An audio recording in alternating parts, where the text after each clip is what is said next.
It came down to a 3-run homer from Kurt Wilson to propel Texas Tech to its 4th trip to Omaha in 6 years, all of those under Tim Tadlock. Beard's 3 daughters all travel in a pack. You'll find them in the stands, sitting in on press conferences, or on the fireside chats. Just last week, Matt Wells awarded 8 walk-on scholarships. One of those guys was sophomore Dalton Rigdon. Now, cool thing about him, he actually came here to run track and field for Wes Kitley's program. This is the first real test before they get into that Big 12 mentality and Big 12 play. UNT a physical team, and they haven't seen as much of that. It was bound to happen at some point. She's had so many touches, getting to the end line, trusting herself, and she has her head up the entire time to see where the defenders are. Let's take a look at it here again. Nothing but space right there. She's going to take a touch inside, kind of cross over the defender, getting a good look, and putting it right past the far side of the keeper. That's got to feel good for her. He was dealing with a bit of a hamstring injury last week during the regional. However, when Tim Tadlock was asked about his status yesterday, all he would say is that he was moving around. We'll take that now as he was good to go. We're told from an outside perspective that the offense will look the most similar to what fans are used to seeing. But what's different that allows you to showcase a skill set that we didn't see last year? I don't think they would have brought him back into that game if they thought there was any chance he wouldn't play Monday night. And I think you're a grad transfer. This is the biggest stage you've ever been on, and you're going to finish your season on that court. Kingsbury said earlier in the week he wanted to see him cut loose out there on the field, freelance a little bit more like he did in high school, and he recruited him. Why does it make you so proud to be a part of this program? I decided I want to be a coach at an early age. We interrupt you now to bring you breaking news. Texas Tech has parted ways with Cliff Kingsbury. I think a lot of people thought maybe Kingsbury's saving grace would have been that he dealt with a ton of quarterback injuries, and that's his signature. He had nerves at that moment, but they weren't the nerves of like, oh my gosh, I'm not going to make it. He had the nerves of, oh my gosh, I have the moment to win this game right now and go to the national championship. When the Coliseum comes up, what are some of the first memories that come to mind? A lot of tough practices. And if it were to bring that home, that would mean Texas Tech would have 2 national championships coming to Lubbock in the month of June, as the men's track and field team just brought home an outdoor championship. Coach is saying each team is the best in the area, and they're hoping to learn a lot about their players and what they need to work on for district play, especially for Estacado. Joe Cluley says Coronado is more like the teams they'll see deep in the playoffs. Let's go out to Lowry Field for the action. Maybe even bigger than the game was the fact that Jarrett Culver was there doing a little hometown tour. First quarter, Estacado drives it down to the 2-yard line, but fumbles on the snap, and Coronado comes up with the ball. The Matador D making it hard for the Mustangs all game, and on the play after the fumble, it's Kel Gillespie who takes down Caleb Manuel in the end zone. That's a safety for Estacado, making something good out of their mistakes. 2-0 Matadors. Late in the first quarter, 3rd and 5, Charlie Robinson in at QB and punches it in for the Mustangs' first score. It's a 7-2 game. Second quarter action, same score. Jalen Dobbins with the QB keeper. The big 6'2 junior taking it 14 yards into the house. 9-7, Estacado back on top.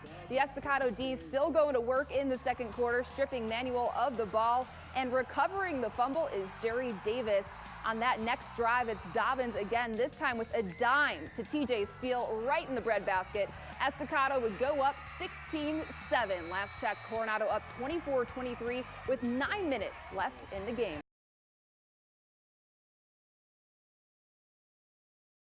We definitely get like all those phone calls at 3 a.m. when he's still up watching film and like all that sort of stuff. So just really to see how much like effort and grind he puts into this, if this is the reward, it's awesome. He pulls all-nighters a lot. Like if he's not satisfied, he'll watch film until like 5 a.m. Last night we thought he was like in for the night. He's like, all right, good night, I'm going back to work. It was like midnight probably. So it's just like an everyday thing. The AP Coach of the Year prioritizes family, not just with his own, but with his players. I likes it because it keeps him in check and like keeps him humble. Yeah, I mean, he's always said like he really only has basketball and family, and like I think people might think it's an exaggeration, but it's absolutely not. Like he has no other hobbies. He really just does work and then hangs out with us. So I think it's important that he knows the players have that same sort of like outlet too. His outlet when he's not coaching. Big Mamma Mia fan. We have a lot of family jam sessions to Mamma Mia. Loves ABBA, huge fan of that. Outside of country, that's probably his number one. Yeah, he's just obsessed with like weird things. Beard's 3 girls have missed a lot of classes, and they'll miss a couple more to see their dads' all-nighters pay off. I know my attendance means I'm going to get a B for the first time, which is not fun. I'll be going to Saturday school to make up my hours, and so, I mean, it's worth it, but it's kind of stressful. I just have lots of homework that I won't do it until like the plane ride back. That motivates me to say, hey, it's time for you to make a name for yourself again. 2 years ago, Dominic Franco took a chance. auditioning for the Texas Tech Pom Squad, a team no male has ever made. And it never even phased my mind that I could potentially be the first guy on this team. To me, it was just like, oh, I want to dance. Franco says males have tried out before, just never made it. I don't know if many people here know that boys dance, but I've actually heard nothing but like positive outcome from everyone at the school. I'll be at Walmart and random people will just be like, oh, you're the other guy on the dance team, and I go, yeah, that's me. And they just go, I just want to say like congratulations for like doing what you're doing and never letting anything stop you. And I go, thank you so much. Like just it's so cool that people are starting to see this. Franco's best friend and dance major, Lacey Fortune, says he's an icebreaker for the program. Especially being in West Texas, a male on a Pom Squad is huge. It means so many things for gender normativity. I think boys of all ages are looking at Dominic and saying, that's a little bit different. And it's not everything that people thought it was going to be. He still keeps all of his masculinity while doing all of the performances with all of the females.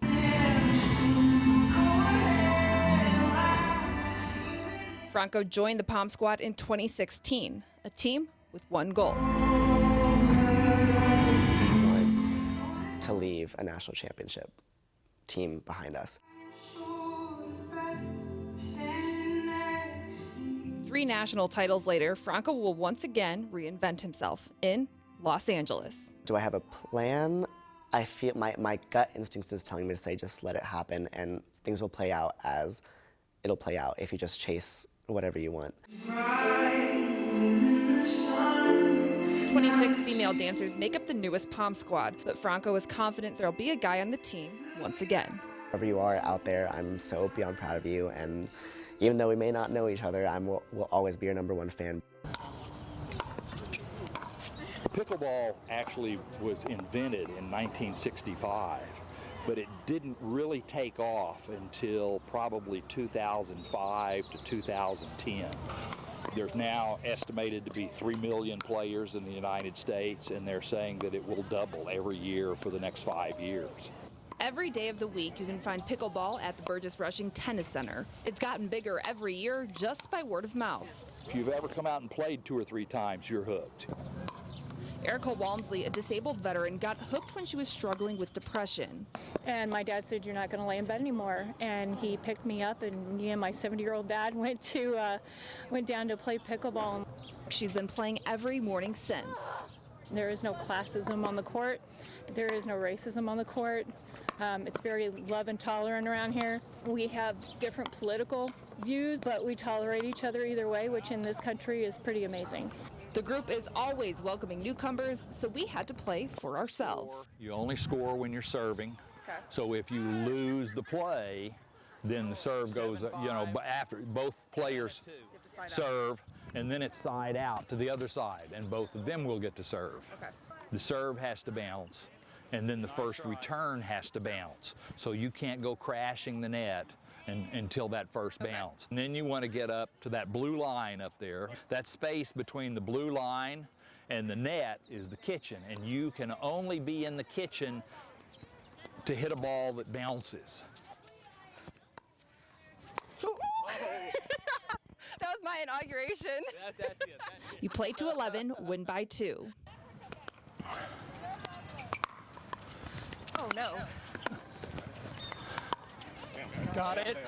Oh! Oh, great. That was awesome. Nice. Game, you all meet at the net, and touch paddles, bump fists, or whatever, and say good game. Good game. That was fun. That was really fun. You need to come back.